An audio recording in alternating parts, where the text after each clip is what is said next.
ini zat yang steril. Ya, ini yang zat steril. Kita anggap aja nanti ini yang anggap aja ini yang steril ya. Anggap aja ini sarung tangan steril. Harusnya kan terbungkus ya kalau yang steril itu. Ini yang on, ini yang steril, ini alat sterilnya. Kemudian ini adalah jenis-jenis dressing. Ya.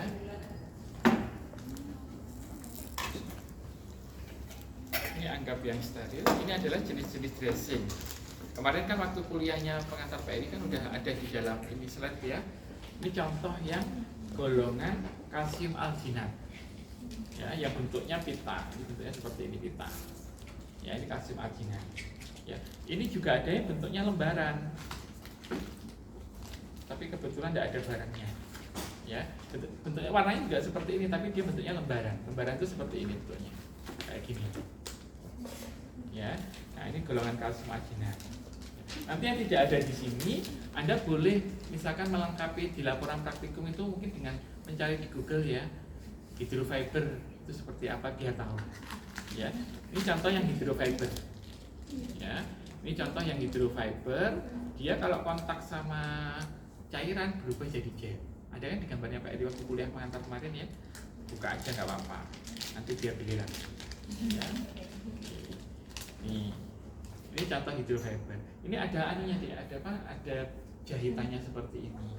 Ya, jahitan ini untuk apa? Jadi tujuannya ketika kan kemarin teorinya kalau dia masuk sama cairan dia menjadi gel.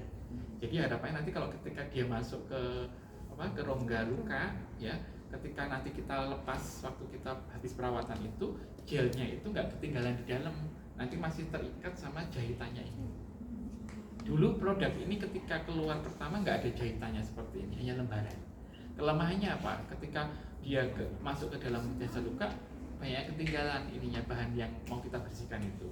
Tapi kalau seperti ini dia akan terikat, mengikat menjadi satu. Ya, oke, ini contoh yang hydrofiber. Gunanya untuk apa? Kalau hydrofiber ini kemarin di kuliah apa? Biasanya sangat cocok untuk luka ya banyak eksudan. Nah, harapannya apa? Ketika ini kontak sama eksudan, nanti dia akan mengembang di dalam rongga itu. Ya. Oke, jadi seperti itu ya. Kalau yang ini kalsium alginat dia bisa menghentikan apa? Perdarahan minor. Jadi kalau ada bleeding itu kalau ditempelin dengan ini perdarahan minornya bisa berhenti. Kelebihannya kalsium alginat itu. Ini juga sama-sama absorben. Ya, dia bisa menyerap eksudan. Ya. Ini contoh yang foam. Ini contoh yang foam. Foam ini juga termasuk absorben yang paling kuat. Karena dia paling kuat, berarti kalau banyak eksudan, banyak nanah, lebih cocok kita menggunakan foam. Ya, foamnya ini dia ada titik-titiknya ada di ini. Ya, ini kan ada kayak titik-titik di tengahnya ini kan ya. Nah, nanti harapannya apa? Ketika ditempelkan itu, ya, yang tadi nanah itu dia bisa masuk ke sela-selanya ini. Ya, ini bisa menampung apa eksudannya itu. Namanya foam. Nah, kebetulan kayaknya barang habis pakainya sudah banyak yang hilang. Jadi hanya itu yang tersedia di lab. Nanti yang tidak tersedia boleh Anda googling biar tahu bentuknya, wujudnya. Kemudian dimasukkan di laporan saudara. Ya, di laporan saudara. Nah, ini contoh yang hidrogel. Ya, hidrogel ini kalau dia kontak sama dasar lukanya, dia akan berubah menjadi gel seperti ini. Sehingga harapannya apa? Yang warna kuning, coklat, hitam itu kan biasanya dia jaringan mati ya. Kalau kontak sama hidrogel ini, dia akan berubah atau dia bisa lepas dari dasar lukanya. Namanya proses autolytic debridement. Ya. Oke, nah, cara perawatan lukanya, Anda sudah pernah belajar perawatan luka ya? Sudah. Prinsip perawatan luka apa biasanya? Steril ya. Jadi prinsipnya steril. Kalau luka-luka yang luka diabetes biasanya lukanya kotor. Ya kan, anggap aja seperti ini ya. Lukanya kan luka kotor. Nah, langkah pertama biasanya kita nggak langsung steril, kita pakai sarung tangan bersih dulu untuk membuka balutan. Ya, setelah dibuka balutan pakai sarung tangan bersih, ya ini dibuka balutannya, harusnya masuk kemana? Bengkok. Ini bengkoknya nggak ada, anggap aja di sini ya. Oke. Nah, Anggap aja ini bengkok. Oh ini ya. Ada bengkok. Nah kemudian setelah itu kita buka ya. Setelah dibuka, langkah pertama apa? Loh, jangan buru-buru dikaji. Pengkajian itu dilakukan setelah dicuci. Setelah dicuci. Ini nanti kalian jam 1 ada kuliah nggak?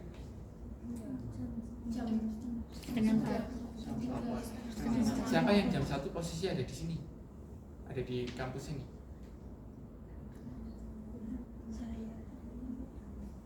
Siapa lagi selain ini? Kalian ada di sini nggak? Kalian berdua ini? Ini lagi enggak? Saya kayaknya nanti ada mau ke veteran, tapi bisa kalau jam 1. Benar bisa ya? Nah, nanti kesini ya. Nanti ngajari yang siang. Tapi saya bagi satu Pak ya. Karena nanti kalau saya mau buat balik kan biar nanti ada operan gitu maksud saya dengan temennya yang jam 1. Ya, oke, jadi seperti itu. Jadi habis jangan buru-buru dikaji, kita cuci. Jadi langkah pertama itu kalau udah ini kan sarung tangan steril kan ya? Sorry, bersihkan lagi ya. Kita ganti yang sarung tangan steril. Kita lakukan tindakan untuk membersihkan. Nah sebelum mengganti sarung tangan steril, semua disiapkan dulu. Ini dibuka. Jadi nanti nggak nyuruh asisten. Ini dibuka semua. Aman kan ya? Udah dibuka semua. Kemudian bahan apa yang sekiranya bisa dibuka di tempat steril, buka sekalian nggak apa-apa. Ini kan pakai sarung tangan bersih kan ya. Jadi caranya gini, usahakan begini. Nah, ini kan bisa toh. Biasanya ini bahan instrumennya nggak besar ya, adik-adik ya, ini kecil. Nah, ini taruh situ. Jadi kita mengutamakan kalau ketika tindakan kita dalam kondisi steril, kita nggak perlu bantuan. Oke, kita ganti sarung tangan steril. Kemudian langkah pertama adalah kita mencuci. Ya, sudah tahu cara mencuci? Mencuci itu ada 2 cara. Ada yang dengan irigasi, ada yang tidak pakai irigasi. Kalau irigasi itu tujuannya apa? Untuk dasar luka yang infeksi, biasanya warnanya kuning, coklat atau hitam, ada nanahnya, itu perlu kita irigasi. Tapi kalau lukanya sudah merah, justru tidak boleh diirigasi karena merah itu menandakan ada granulasi. Ya kan warna luka ada berapa macam? Merah, kuning, coklat, hitam. Ya, merah itu granulasi. Kalau kuning itu ada fibrin, namanya disebut dengan SLAF. Kalau coklat hitam namanya jaringan nekrosis atau nekrotik. Ya, nah yang kuning sama coklat hitam itu perlu dilakukan debridement. Ya, nah yang bisa untuk mendebridement yang mana? Yang ini hidrogel. Ya. Itu kalau misalkan dia warnanya banyak nanahnya, kita pilih yang ini hydrofiber.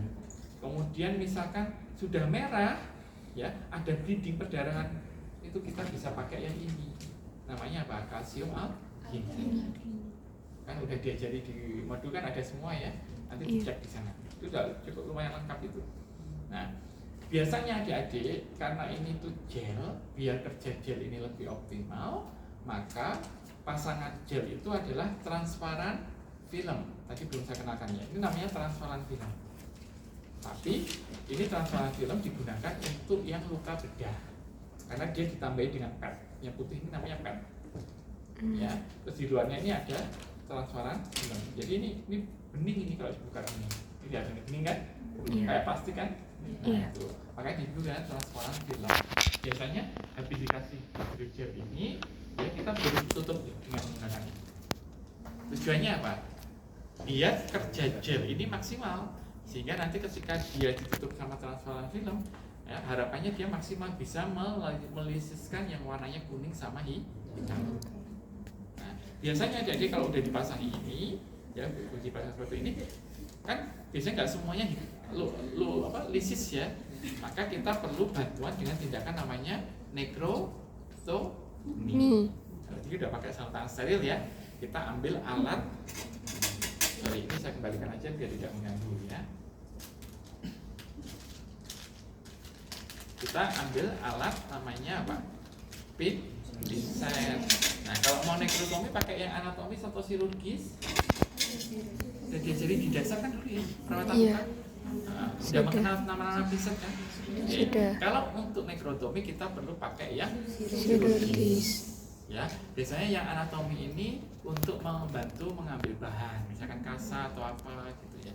Perhatikan cara nekrotomi. Ini udah pakai sarung tangan steril ya Pak Eri ya. Oke, ambil dulu kasa satu, taruh di sekitar tepi lukanya. Ini anggap sudah dibersihkan ya. Oke, ini sudah alat sudah dipakai. Harusnya ada satu bak instrumen khusus alat yang sudah dipakai. Jadi baknya ada dua, ada yang steril, ada bak instrumen untuk tempat alat, sama ada bengkok. Kalau saya biasanya kalau nggak ada bak instrumen, kita bisa pakai bengkok yang steril. Ya, bengkok itu ada yang terbuat dari aluminium. Yang steril itu untuk naruh alatnya ini. Anggap aja ini bengkok ya. Ya, ini anggap aja bengkok. Ini sudah saya pakai, saya taruh di sini. Gitu ya. Nah, ini adalah chirurgis. Kita ambil gunting nekrotomi. Ini ciri khasnya gunting nekrotomi adik-adik. Jadi agak bengkok begini, kemudian ujungnya runcing. Ini namanya gunting nekrotomi. Nanti kalau ujian jangan bingung. Kalau saya kasih jebakan ada gunting perban, jangan salah ngambil. Ya, karena gunting perban itu kan beda. Kalau gunting perban kan ujungnya kayak cocok bebek gitu. Ada penyat gini kan ya, tahu kan ya? Nah, jangan sampai gitu. Cara megangnya begini. Ini cara megang gunting nekrotomi, ya. Terus yang ini cara megangnya pinset chirurgisnya, ya. Nah, misalkan ini, ini yang biru hitam. Ini saya ambil gini ya, saya pegang begini, di dipekan dulu, dipegang, terus kemudian kita gunting bagian dasarnya. Oke, seperti ini. Kotorannya ditaruh di atas kasa. Terus ini berulang sampai kita mendapatkan tujuannya di nekrotomi apa? Dasar lukanya warna merah. Kalau terjadi perdarahan boleh nggak? Boleh, nggak apa-apa. Tapi tidak boleh yang mayor. Perdarahannya minor. Nanti kalau terjadi perdarahan, kita bisa ambil kasa, ya, kasa ini boleh dipegang, kemudian kasanya diapakan? Boleh ditekan begini. Tujuannya untuk menghentikan perdarahan. Ya, oke. Tapi ingat, nekrotomi itu ada ilmu khusus, jadi nggak boleh sembarangan nekrotomi. Apa yang tidak boleh di nekrotomi? Pembuluh darah. Nanti kalau pembuluh darah kamu nekrotomi, dia terjadi perdarahan hebat. Ya, yang di nekrotomi itu adalah apa? Jaringan mati yang warna kuning, coklat dan hitam. Nah, biasanya yang hitam itu keras biasanya. Biar tidak keras, dilunakkan dulu dengan waktu dibuka lagi perawatan berikutnya tinggal nekrotomi dan seterusnya. Ya, paham ya? Itu yang harus dipahami oleh adik-adik. Kalau sudah selesai semua, dirapikan alatnya, kembali nanti dicuci. Jadi habis nekrotomi harus dicuci. Misalkan diirigasi boleh ya, dikucur begini boleh, atau Anda ambil kasa, nanti ambil kasa begini, cemplungkan di sini di NaCl, terus ditutup gini juga boleh. Setelah itu baru dipilihkan dressingnya. Oh, ternyata ini masih kuning sama hitam, masih banyak. Nekrotomi nggak mencukupi waktu kita untuk mengerjakan. Akhirnya kita kasih hidrogen. Jadi diratakan, kemudian kuncinya apa? Hidrogen. Nggak boleh melebihi kulit yang sehat.